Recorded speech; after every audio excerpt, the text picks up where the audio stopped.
Ma'am, ऐसे दुख घटना भी हुई है, आपकी बेटी चली गई और आरोपी गिरफ्तार हो गया, क्या कहेंगे? मैं तो कह रही हूँ उसको या तो फांसी दो, और हम अपनी आंखों से देखना चाहते हैं उसे गोली मार दो। जैसे मेरी बेटी तड़पी है ना, वो भी तड़प तड़प के मरे, और उसकी लाश हम अपनी आंखों से देखना चाहते हैं। हमें भी पता चले कि हाँ, इसे मार दिया है। मेरी बेटी की आत्मा को जब भी शांति मिलेगी और हमें भी शांति मिलेगी। कब से परेशान करता था बेटी को? बेटी को कुछ दिनों से परेशान करने लग गया था। वो जैसे अब ऑफिस जाती थी, उसको परेशान करता था कि फ़ोन नहीं करती, बात नहीं करती। बेटी ने मुझे बताया भी था, मैंने उससे बोला भी था कि भाई क्यों परेशान कर रहा है, जब अगली ये देर से बात नहीं करना चाहती, कोई मतलब नहीं रखना चाहती, क्यों परेशान कर रहा है। तो काट देता था फ़ोन, नहीं करता था। फिर उसके बाद फिर बोलने लग गया था। एक बार इसके शादी का प्रस्ताव रखा। मैंने कहा भैया शादी नहीं हो सकती, तूने शुरू में इसे राखी बंधवाई है तो राखी की लाज रख। हमारे यहाँ राखी को पवित्र रिश्ता बांधा जाता है, किसी का राखी बांधते हैं तो हमारे यहाँ पवित्र रिश्ता होता है भाई बहन का।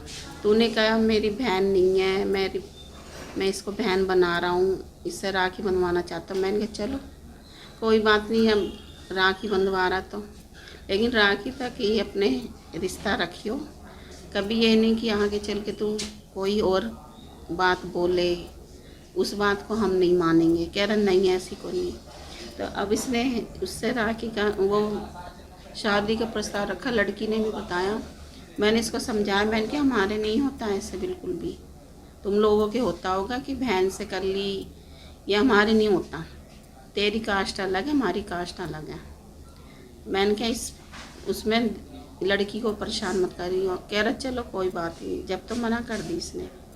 फिर मेरी लड़की ने इससे बात करनी बंद कर दी थी, छोड़ दिया।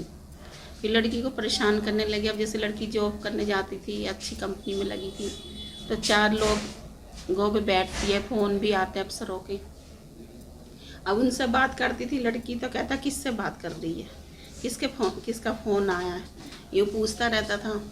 मैंने उसको कहा, मैंने कहा भाई एक बार बता, 4 लोगों के फ़ोन आते, ऑफिस में जाती है, तुझे इस बात से क्या मतलब किससे बात कर रही, किससे नहीं कर रही। लड़की, मैंने कहा तू अपने आप से मतलब रख, और मैंने कहा परेशान करने की ज़रूरत नहीं है मेरी लड़की को।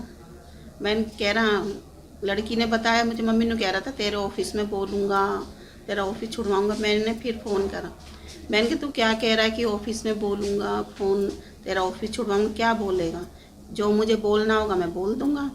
मैंने कहा ऐसा अगर लड़की का बाल भी बाका हुआ, कुछ हुआ तो मैं तुझे छोड़ूंगी नहीं। तो आपने कंप्लेंट करी थी अगर वो आता था? मैंने कंप्लेंट इसलिए नहीं करी थी, कभी इस तरीके से वो, मैं उसको जैसे कुछ बोलती थी तो मुझे ना कोई जवाब देता था ना बोलता था। ऐसा कभी लगता नहीं था कि इस तरह की वो कभी मुझे मेरी लड़की के साथ वारदात करेगा। तो 23 तारीख को वो कैसे घर में आया फिर? वो 23 तारीख को घर में, मतलब हम तो, इसके पापा लेटे थे। जैसे वो उठी, सुबह मैंने उसे उठाया, फ्रेश हुई, फिर चाय पिए उसने। फिर वो कह रही मम्मी मोटर चला दो, मैं पानी भर आती हूँ, कपड़े भी ऊपर धोती थी, मशीन थी ऊपर।